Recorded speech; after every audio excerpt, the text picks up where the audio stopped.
పొన్నం ప్రభాకర్ గారు నాకు ఛాలెంజ్ చేసిండ్రు. అరే నువ్వు 2000 కోట్ల స్కామ్ అంటున్నావు, మేము కొన్నదే 680 కోట్లది అన్నారు. వాళ్ళకి నిజంగా వాళ్ళని చూస్తే నాకు జాలేస్తుంది. మీ డిపార్ట్మెంట్లో మీరు మంత్రులుగా ఉండి అసలు మీ డిపార్ట్మెంట్లో ఏం జరుగుతుందో మీకు తెలియని పరిస్థితుల్లో మీరున్నారు. బట్టలు కానీ, బూట్లు కానీ, షూస్ కానీ, టై కానీ అవి 1200 కోట్ల రూపాయలతో టెండర్ పిలిచిండ్రు. ఈ ఉప్పులు, పప్పులు, కూరగాయలు, కోడిగుడ్లు, మటను, చికెన్ ఇవి 800 కోట్లతో టెండర్ పిలిచిండ్రు. రెండు కలిపితే 2000 కోట్ల రూపాయలు. 2000 కోట్ల రూపాయలతో టెండర్లు పిలిచిన విషయం ఈ మంత్రులకు తెలియకపోతే వీళ్ళు ఏం పాలన చేస్తుండ్రో నాకు అర్థమైతలేదు. నాకు ఛాలెంజ్ చేస్తున్నారు, ఏ హరీష్ రావు మేము కొన్నదే 680 కోట్లది, నువ్వు 2000 కోట్ల స్కామ్ అన్నావు, యాడికేలైంది అని అన్నారు. అంటే ఎంత కొంటున్నారో, ఎంత టెండర్లు పిలిచిండ్రో కూడా తెలియని అయోమయ స్థితిలో ఈ పొన్నం ప్రభాకర్ గారు, ఈ లక్ష్మణ్ గారు ఉంటే నేను వారి విజ్ఞతకే వదిలేస్తున్నా. నాకు ఛాలెంజ్ చేసి నువ్వు రాజీనామాకు రెడీ అని, నేను రెడీ, నేను అనగలుగుతా. కానీ స్కామ్ చేసిన వాళ్ళు మీరు కాదు. ఆ డిపార్ట్మెంట్లో ఏమైతుందో మీకు తెలియదు. ముఖ్యమంత్రి మొత్తం టెండర్లు పిలిచి మింగుతా ఉన్నాడు. ఆ అనుముల వారి అన్నదమ్ములే మింగుతున్నారు కనుక మీకు ఏమైతుందో మీకు తెలియదు. నేను మిమ్మల్ని అని కూడా ఉపయోగం లేదు.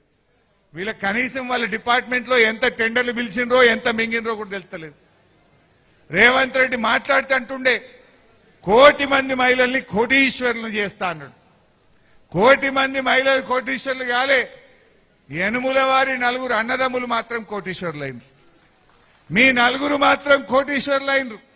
మహిళలు అయినరు ఎక్కడన్నా? ఇలా యనుముల వారి కుటుంబం మీ కడుపు నిండింది.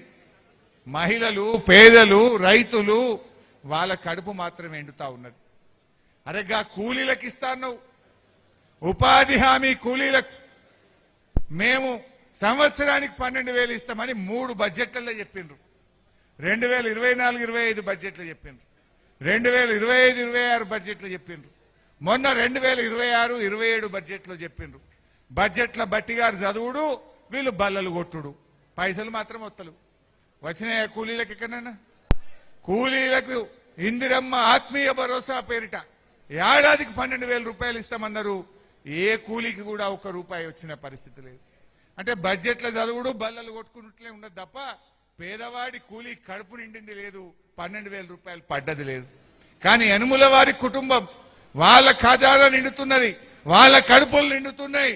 కానీ కూలీల కడుపు మాత్రం నిండలేదు. ఇందిరమ్మ ఆత్మీయ భరోసా 3 ఏళ్లైనా కూడా ఇప్పటికీ అమలుకు నోచుకోని పరిస్థితి. ఆ బడ్జెట్ కో విలువ ఉండాలనా వద్దా? అసెంబ్లీలో చెప్తే బడ్జెట్ పాస్ అయితే ఆ కూలీలకు డబ్బులు ఇవ్వడానికి నీకు లేవా? కూలీలకు ఇవ్వడానికి డబ్బులు లేవు.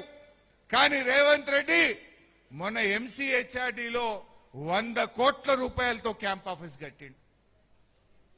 మాట్లాడితే పైసలు లేవంటాడు, నన్ను కోసుక తింటారా అంటాడు, ఖజానా ఖాళీ ఉందంటాడు.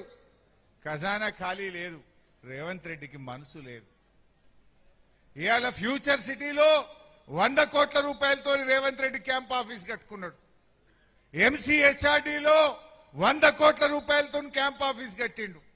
సెక్రటరియట్ లో కోట్ల రూపాయలు ఖర్చు పెట్టి వాస్తు కరెక్షన్ చేసిండు. పోలీసుల కోసం కేసీఆర్ గారు పోలీస్ కమాండ్ కంట్రోల్ రూమ్ కడితే అందులో ఒక క్యాంప్ ఆఫీస్ కట్టుకున్నాడు. ఎన్ని క్యాంప్ ఆఫీసులు కడతావు? క్యాంప్ ఆఫీసుల మీద 100 కోట్లు ఖర్చు పెట్టడానికి నీకు డబ్బులు ఉంటాయి. మెస్సీతో ఫుట్బాల్ ఆడడానికి 100 కోట్లు ఖర్చు పెట్టడానికి నీకు డబ్బులు ఉంటాయి. అందాల పోటీలు నిర్వహించడానికి 100 కోట్ల రూపాయలు నీకు అందుబాటులో ఉంటాయి. వేరే రాష్ట్రాల్లో ఎన్నికలు జరిగితే 100 కోట్ల మూటలు పంపడానికి నీకు డబ్బులు ఉంటాయి. పేపర్లలో ఫుల్ పేజ్ యాడ్లు, జాకెట్ యాడ్లు తెలంగాణలో, దేశంలోని అన్ని రాష్ట్రాల్లో. మొన్న కేరళలో ఎన్నికలైతే కేరళలో మన తెలంగాణ గురించి అడ్వర్టైజ్మెంట్ ఇస్తాడు. ఢిల్లీలో ఎన్నికైతే ఢిల్లీలో పోయి తెలంగాణ గురించి అడ్వర్టైజ్మెంట్